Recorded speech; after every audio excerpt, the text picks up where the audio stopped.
Hello, everybody. It's Gary Stuckey with Real Music. On today's show, I've got the awesome drummer Paul Crosby. You might know him from the band Saliva. Remember that song, Click, Click, Boom? Yeah, that's him jamming on that one. And he's got a brand new band these days with his sons called Coldwards. A brand new EP is on the way and a brand new single out. Going to talk about that and so much more. So here he is. Here's Paul Crosby. Well, I know you're excited for this new album. Well, it's an EP, right? You got a new EP coming out. When's that coming out? Well, we just released the first single on August 11th, Bad News. We're going to release 3 to 4 singles periodically. So the full EP will probably launch in the spring of 2024 because we're going to spread out the single releases and then drop the full EP. And the EP is also going to be called Bad News as well. Tell me this though. A lot of times people, will release EPs or singles. Is it better to release singles as opposed to like a full album? Because I think a lot of times they say you're really wasting a lot of songs if you don't release them like as a single at a time. Maybe, I don't know. Is that better to do an EP like that? These days, yes, and for several reasons. Obviously, you still want to. I think it's still best to eventually have them merge onto an EP or a full album. But I think if you're going to release a full album or an EP and you do it all at once, some of the songs don't get their time. So if you release them as a single, this EP is going to have 5 songs.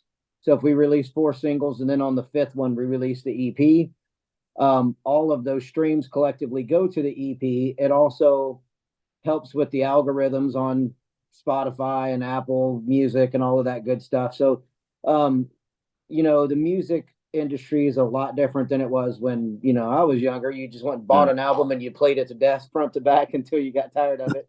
Right. But it's different now, and you kind of, you got to kind of work with the new way. I'll be honest with you, man. I'm not really a huge fan of the new way, but if you're going to play the game and, you want to try to get each song exposed to as many people as possible, you kind of have to do it that way, or you're just doing it for a hobby. You know what I mean? Yeah, I understand. Yeah, I'm the same way. I like the old days when you go to a record store and you have, albums to look through as opposed to maybe downloads or something like that, which I guess the albums are coming back, which is good, but I'm just old fashioned too, with the way the industry used to be and the way they used to promote music, and you used to see posters of everybody in magazines, and they just really made a big deal about all these bands. And now it's kind of like, you probably have to do a lot of the stuff on your own as far as promoting, right? Yeah. I mean, obviously there's PR teams you can hire and all that good stuff, but I mean, the days of, some record stores back in the day if the album came out, they would open at midnight, you know what I mean? And people would be in line to get that album when it first dropped. I mean, that part of the experience is obviously gone now, and it makes me a little bit sad, because I think some of the younger kids today, they completely miss that, so they don't realize how cool stuff like that is, and the emotions and stuff you feel anticipating that, and also back in the day they would release, if you bought the album, it would come with like a fold out poster or something cool in the insert. Yeah, Can't really and do that digitally. well, the album covers, you would see the album cover and you'd get excited, like you say, you'd be waiting for that day, and then you'd wait at the door till they opened, and also in the album, I've been talking to people about it too. When you open up the album sleeve or whatever, and the fold out, and it tells all the band members, it tells who wrote the songs, where it was recorded. And if you do it download, you don't get all the information. So a lot of the information, you don't see it unless you had an album or something tangible you could hold in your hand and go, I've got this album. Yeah. Whenever I upload our videos to YouTube, in the description, I always put all of those things for those of us that still care about that. Right. And not only that, I would think if I were, younger and either wanted to be in a band or was in a band, and I heard some stuff from another band and I was like, wow, that recording is great. That mix is awesome. I would want to know who did that so that I could try to get them to mix my stuff, you Oh, know? sure. For sure. Yeah. And I always like to do that as far as like the producers and the mix, the engineers, because you can go back on each album and go, ah, that sounds familiar. Or the songwriters, if you had a special songwriter come in and you go, aha, I knew that sounded, Yep. familiar. Well, the name of your band is called Coldwards. Now that's an interesting name. How did you come up with that name? Um, well, it started with when we decided to actually put a record out, because at first we were just writing stuff to break the COVID-19 lockdown boredoms, me and my Yeah. sons. Um, so I started before we had a name. It's really hard to come up with a band name because all the names are taken, all the cool names are taken. Right. So you kind of got to create new things now to really have something that not 9,000 people already have. Um, but I was coming up with what my concept of the album cover would be, which we ended up not using. And it was like a cold, dingy hospital ward with like a gurney and like some blood handprints in there. So I was like, ooh, that's a cold ward. So I was like, we should call the band Cold Wards, like hospital wards. But then there's another band called Cold Wars, and they've been around for a while. And I kind of just wanted something to be different. So I was like, well, what if we called it Cold Words, like tour words? And then I made up my own definition for it, which is a direction facing the cold. If you're facing the cold, you're facing coldwards. So that's kind of where that whole concept came in, and it's kind of unique. Nobody else really has that, and like I said, you got to get extra creative this day when it comes to names. Hey, that's a good one. I like it. I do like it. And I thought the same thing. Like, if you're going eastwards, you would go that it's the direction. Very Yeah, good. I like to That's say, like, I'm here in Houston, and if in the wintertime it's still pretty warm here, but if I'm facing, let's say, Detroit in the winter, I'm facing coldwards. very, that's good. That's right. That's right, folks. A weatherman, the That's weatherman, right? right. That's very, that is good though. I like that. I do like that. Um, okay. So you've got your band and you've got your sons in the band. Now, how cool is it to have sons in the band? How did that come about? It's very, very cool, for a few reasons. One, um, most kids, for those of us who have kids, once they hit a certain age, they go through a phase of it's not cool to do stuff with your parents. You know what I mean? Yep. But eventually they come around from that. But so I'm just fortunate that they want to be in a band with their dad. Um, but like I said, during the COVID-19 lockdowns, me and my sons kind of just started writing songs together just for the fun of it. And then the songs were coming out good, so we were like, well, let's release an EP, a father son's EP, just to say we did, and then that turned into 10 songs and all of that good stuff. So that's basically how it came about, and it was very well received. So we just said, let's run with it, man. Let's just release an album. And here we are. And that album, well, you released it. It'll be a year coming up this week, I think, that you released it. That was a very successful album for you, right? Well, considering that, for a brand new band, that no one's ever heard of, I think it's done very well. Um, and again, we actually started releasing singles from this album in 2021, but we did, like I told you, I think we released 5 singles, and then we dropped, because it's a 10-song album. So then we dropped 10, we dropped the record after we released 5 singles to kind of help make sure that songs got their day. Right. Um, well, do your sons now? You're talking about kids, how they it ain't cool to be seen with your dad or go places, But I mean, if your dad was a drummer of Saliva, do they ever listen to the music and go, okay, that's pretty cool, or do they don't do they not want to admit it, in front of their friends, like, this is cool. I don't want to admit that this guy rocks. I mean, I Yeah, know they're proud of you, right? yeah, definitely. I mean, obviously they, were around the music world from very young ages. I never like pushed music on them. They just naturally wanted to do it, I guess. So yeah, it's pretty cool, man. It's pretty cool for sure. Aw- Awesome. Um, and I know this is a different direction as far as musically, I guess, and than Saliva. I know uh, you when you left the band. Why did you decide to leave Saliva and kind of do your own thing? Well, several reasons. The main one is I also what I do full time for a living is I have an artist management company called PCM, Paul Crosby Management. That takes up a lot of time, to manage a bunch of other bands. Um, and at the time, you know, Saliva was just doing like sporadic shows, weekends, and stuff like that. So it made a lot more sense. And also, my management company has gotten much more successful since then. Um, so then the band decided to start doing full blown tours again, and it kind of like it was going to be a lot for me to digest, because I was going to have to get up, run my management company all day, and then do the show all night, and not really have any time for my family or personal time.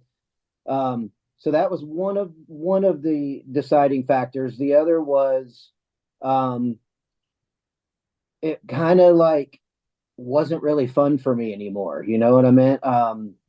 I used to be excited when I would see all these tour dates pop up, and I'd be like, I can't wait. And then I kind of got to a point to where I was burned out on being gone all the time. So I was kind of like, oh God, we got to go on the road. So it started kind of feeling like a job. It never felt like a job before, but once it did, it became quickly not fun. Then added on that I had to, run my management company, and then also I wanted to spend more time with my family. I missed a lot of some of my kids growing up through my 22 some odd career with Saliva. And I kind of got to a point to, like, I have my two youngest are one's about to be 12, the other one just turned 13. And I was like, man, this is the last kids I'm going to have. I don't want to be gone and miss all that too. So it was really a lot of it came from the desire to be at home around family a lot more.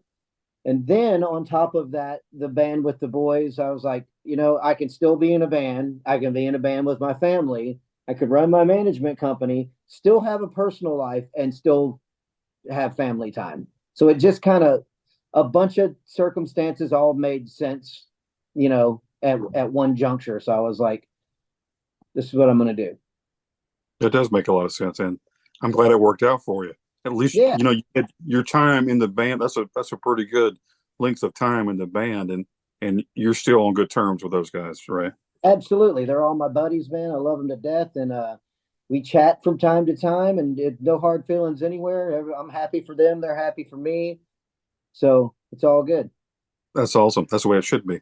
Yeah. Um, and of course, you lost a good friend, Wayne Swinny, earlier this year. How was that to deal with? I know because you'd been with him for a long time, uh, probably more than the other guys. And how did that affect you? And what have you thought about reflecting on your time with him? Oh man, that was a rough one, man, because like you said, me and him were in the band longer than anyone else. Me and him we chatted about this a while back ago. We collectively spent more time together than we did with actually ex-wives, kids, because we were, gone all the time, and me and him were the last two of, all the original guys. Um, so yeah, that was rough, man. He was one of my best friends. Me and him were still extremely close. Whenever he passed away, we text almost every day, mainly about football stuff and sports and stuff. It's rough, man. I miss him to death. He was one of the most underrated guitar players ever, and one of the best, most humble dudes. Wayne Swinny did not even realize how he didn't look at himself as a celebrity or he was just a dude. He didn't. I don't think he thought he wasn't, any better than anyone else. He was just a normal dude.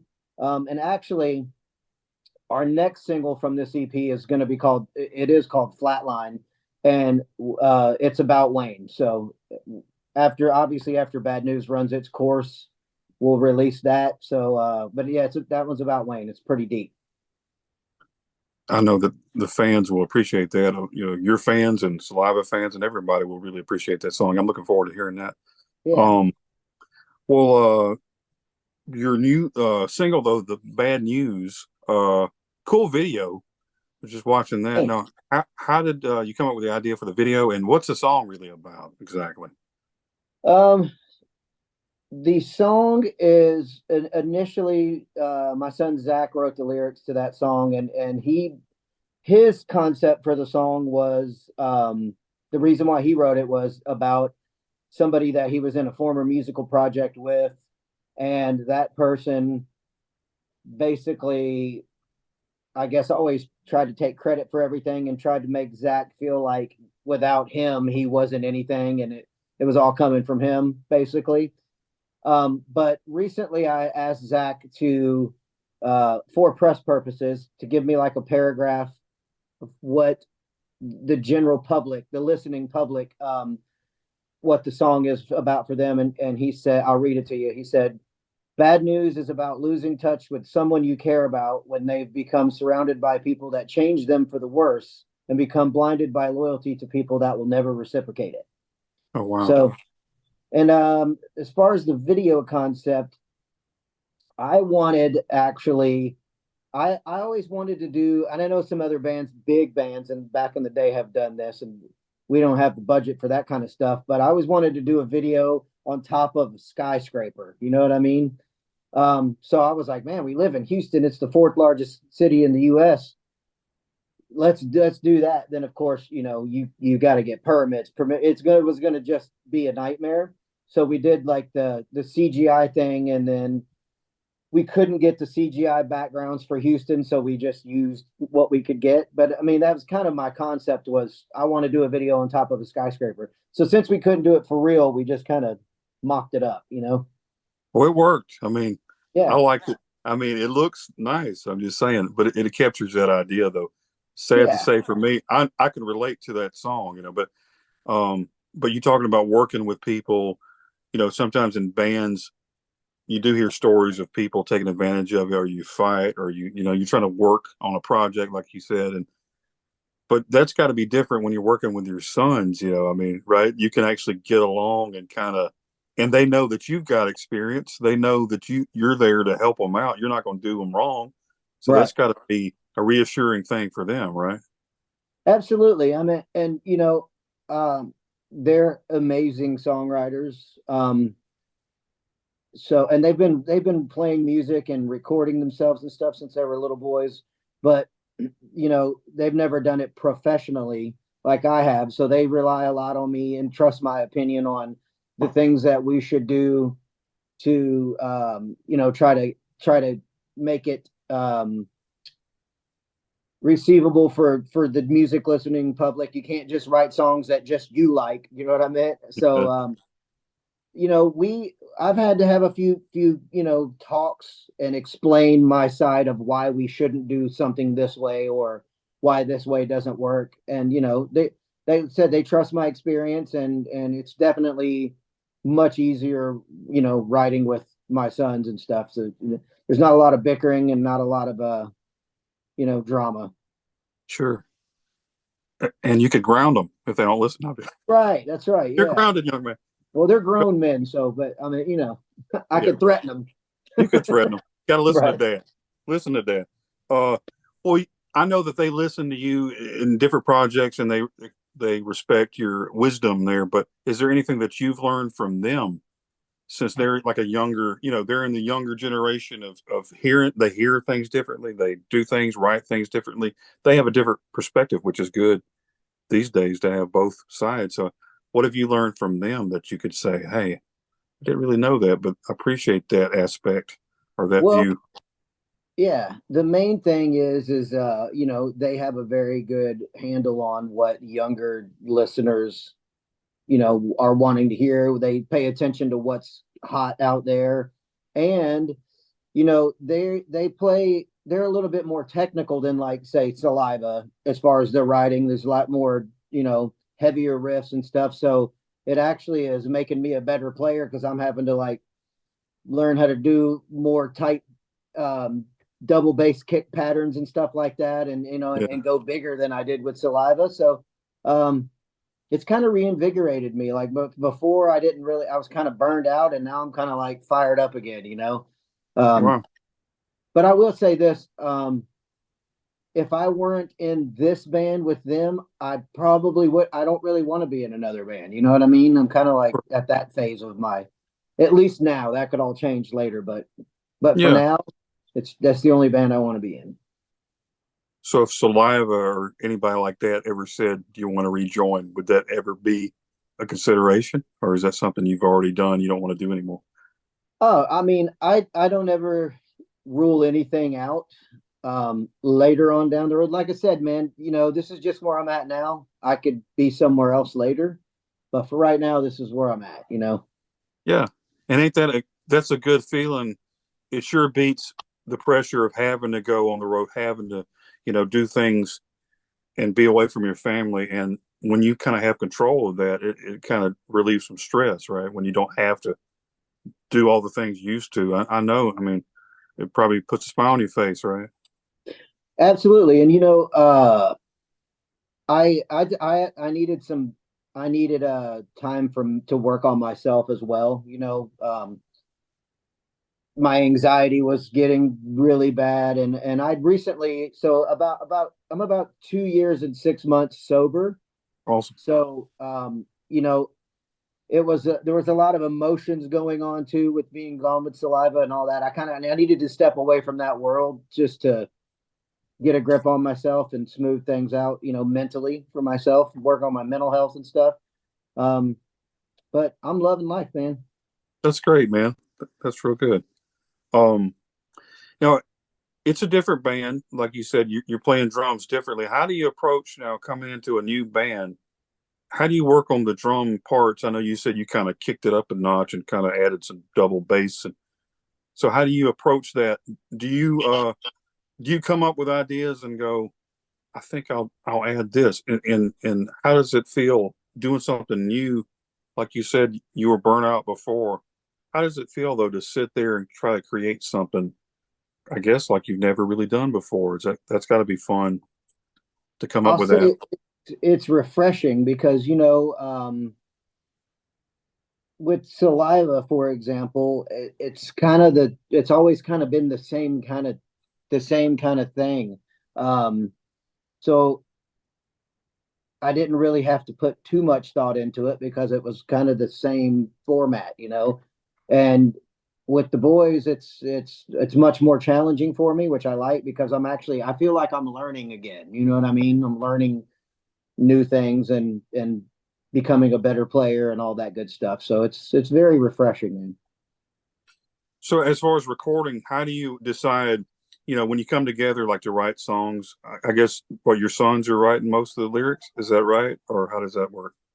Yeah, on the first record when we initially started this thing, I had a few songs written, which some of them are on the first record, lyrically, and then that's kind of how the whole thing came together.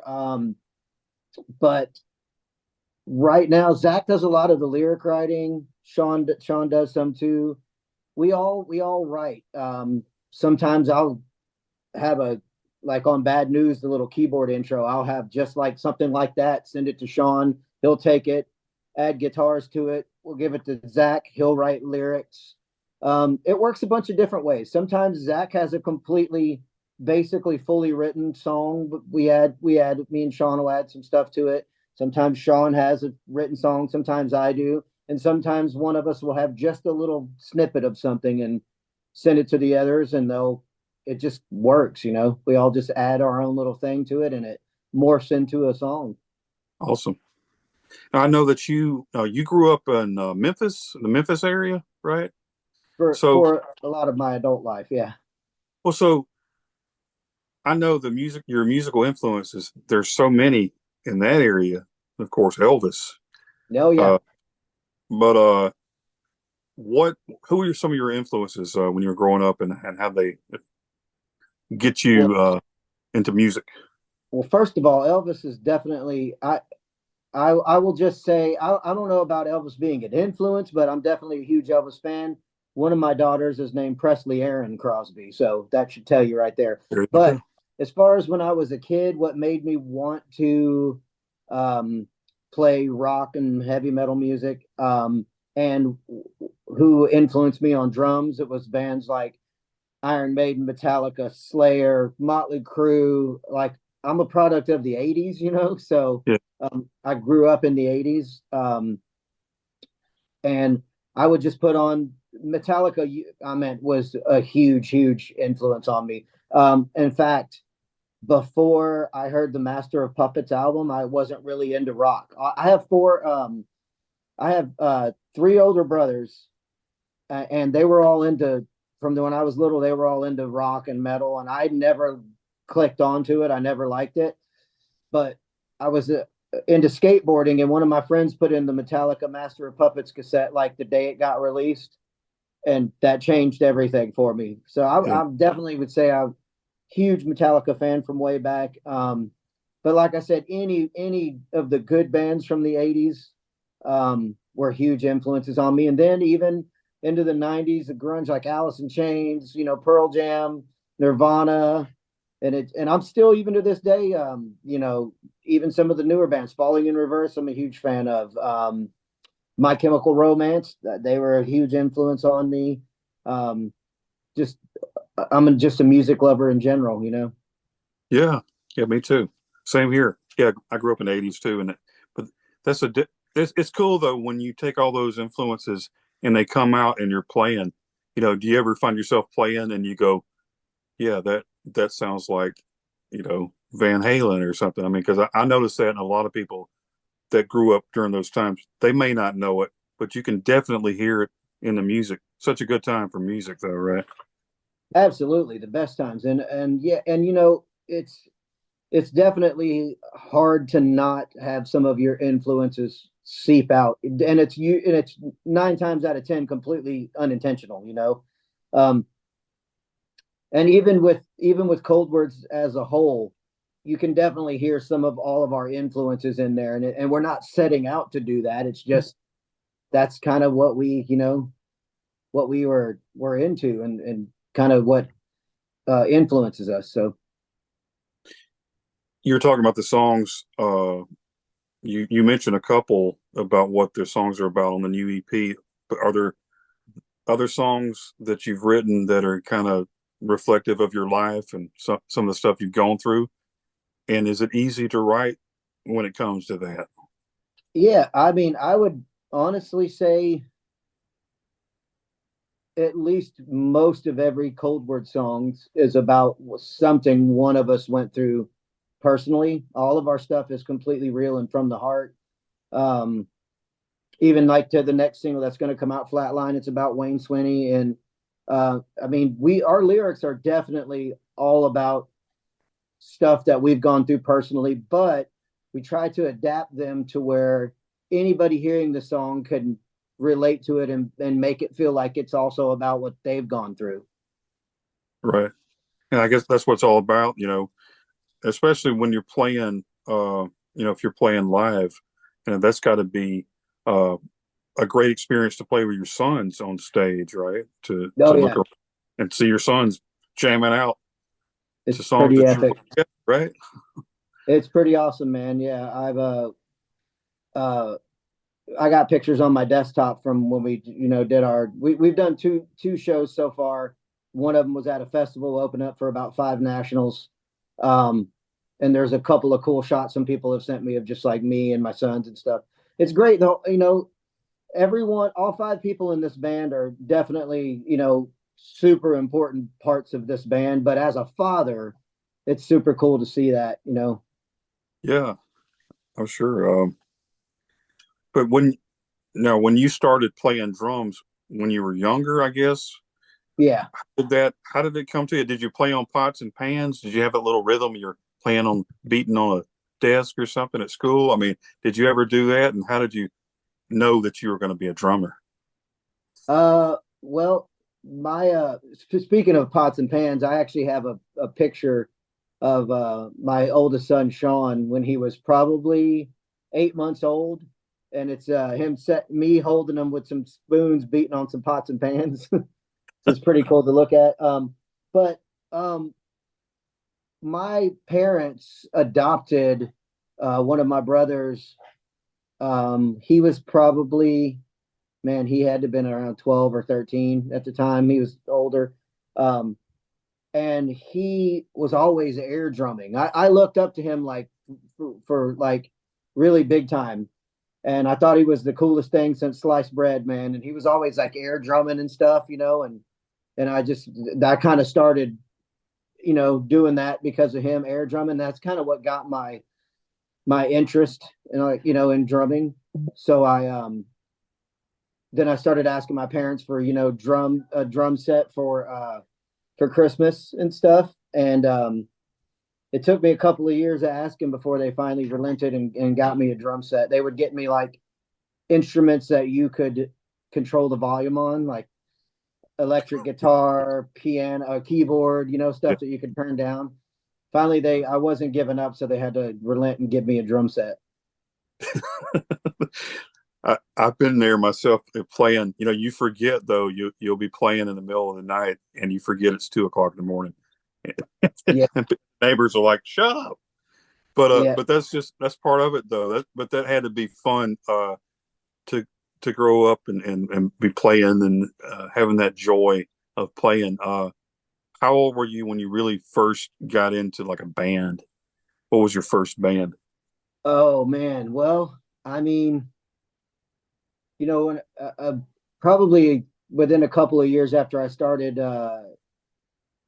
playing the drums, because didn't really have anybody to teach me.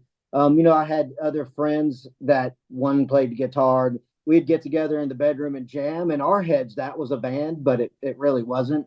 I think I was probably maybe 13 when I got in my first band that like had a rehearsal room and a band name. You know what I mean? Right. Um, it was pretty cool. Complete cover band. Like we weren't playing originals or anything like that.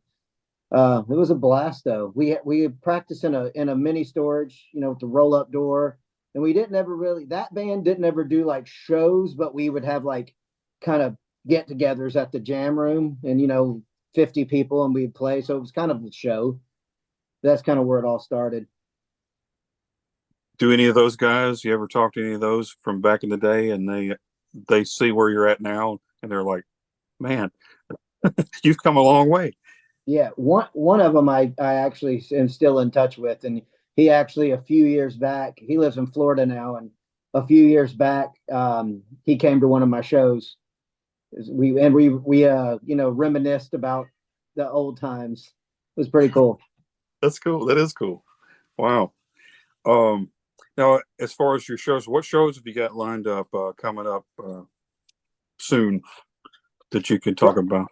Right now, we don't have anything on the books because we're focusing on getting these videos and everything lined up for the EP release. But we're planning on doing a couple of shows later this year, and then our main focus is to work on festivals and a bunch of stuff for 2024 to support the EP release. But I mean, And, that's basically where we're at. and that EP is coming out when next year? We don't Spring? have an exact release date because like I said, we're gonna release several singles, and how we're gonna do it is instead of we're gonna do a new single every 2 months or every 6 weeks. We're gonna release a single like Bad News, and we're just gonna watch its trajectory, and whenever it starts coming back down the other side, then we're gonna set up a new release. So doing it that way, it's kind of hard to pick an actual release date, but it's safe to say it will be sometime in probably mid to late spring 2024 before we drop the actual full EP. Awesome. And have you got a lot of songs written that you've done that maybe you could do some on another EP or album, or are you writing specifically for this EP?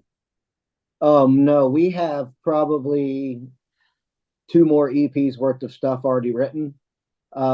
We have a folder in our Dropbox that's probably 15, 17 songs deep now. Um, and a lot of times we'll be like, all right, this is the song that we're going to release as a single. And then sometime shortly after that, we write a song that we feel is even better than that one. So we just throw that in the folder and release the newly written song. So we have a bunch of songs in the back catalog for sure. Awesome. And is that something that you find that you're constantly doing? I see you're in the music room there. Yeah. So is that something I know, as you know, as an artist myself, I know the creativity has to come out. You got to do something. Is that something you find yourself always playing, always writing, always doing something musically because it's just within you? Yeah, constantly. And it's not what I do, it's who I am. You know what I Yes, sir. mean? I can't not do it, you know what I mean? Um, and then also I as I mentioned, I have my band management company, and some of the bands I work with, like they don't have a drummer, so I'm actually playing drums on there. I'm always trying to play wherever I can, you know what I mean? Wow. So it's pretty cool. It's never ending. Music is definitely my life, you know. I'm fortunate enough to be able to make a living doing it, but even if I couldn't make a dollar, I'd still be doing it because I don't have a Sure. choice. Sure. Uh, what's the name of your management company? Uh, it's called PCM, which stands for Paul Crosby Management. And so do they come to you a lot of times when they're doing that? Do people they reach out to you? How do they contact you on things like that? Um, well, I used to when I first started doing it about 5, 6 years ago. I would actually actively be looking for bands that I wanted to work with, um, like on Reverb Nation or just social media. I would see new bands and I would go check their stuff out, and it didn't really matter if they had 100,000 followers. Is the music good? Can I relate to this? But now I basically just get work with bands that are recommended to me by either past or present clients. Seems to be a lot easier that way. But I still do get submissions on. I have a Facebook page. It's facebook.com/Paul Crosby Management. And on there is also my email for submissions and stuff too. So bands do submit all of the time. So, and I'm definitely, if the right band were to come along, I'm definitely open to, you know, potentially working with one of them. But for the most part, I get new clients by recommendations from clients, like I said, I've worked with in the past or in the present, and it tends to help um, vet them easier for me, because if they're coming recommended, then I know they're probably not drama. They're probably serious. You know, unfortunately, in the music world, when with bands, there's a lot of drama and a lot of ego and a lot of stuff that I prefer not to deal with. Well, have you seen some of the guys that you've been managing? Have you seen the progression of them as they've gone on and gotten better? And have you kind of witnessed the growth of these bands and kind of made you smile knowing that you helped them out? Absolutely. I mean, there's a band that I work with. It's called Silent Theory. They started with me almost 5 years ago, and now we've had several record label offers, and then they signed last year with 1RPM. They got a huge record deal, and they're doing big stuff. And actually, their current single is called "Just My Luck," and we got Josie Scott, the original singer of Saliva, to do a feature vocal on it. That's doing well. I think it's number 11 on the charts right now. So, Wow. and there's several other bands I've worked with that've gotten record deals, booking agent deals, stuff like that. Obviously, not everyone you work with is going to make it that far, but it's just kind of like in sports. If you're a high school football star and you get lucky enough to make it to college, it don't mean you're going to make it in the NFL. Right. So it's the same with music. but I definitely love watching the progression. It's my new passion. You know, I've accomplished all of my goals in music.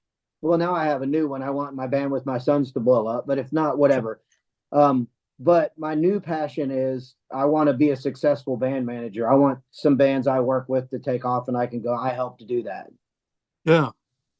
Well, I see it happening. I could see it happening.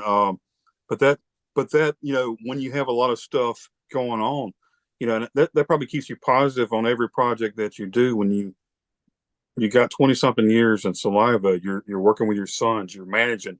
When you see all these things taking off, it's got to boost your level of confidence and make you feel good about everything you do. It probably just makes you keep going up and up, right? It makes me want more of it. Yeah. And and I stay very, very grounded. There's no ego about it. There's no flaunting. Definitely proud of accomplishments and I like to share those, but I don't, I try to stay humble and grounded. You know what I mean? So just take the ride.